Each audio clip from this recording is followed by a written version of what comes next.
Ahojte, toto je tzv. Starosvedská časť Barce, kde sa môžete myšlienka preniesť do minulosti pred 100 rokmi, 200 a prepojiť to s modernými domami.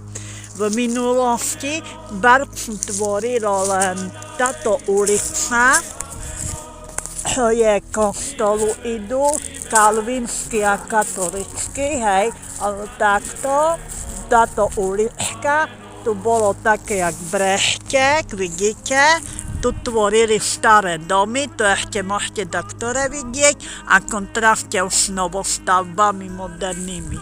Tu na cesta na cintorín, tu sa nachádza kríž, tu na kaštiel, tiež modernizovaný, tu moderné domy a tu cesta.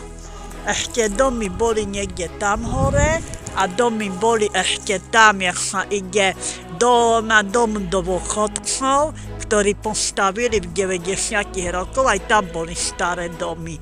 Ešte aj tu na Kupošte sa to volá.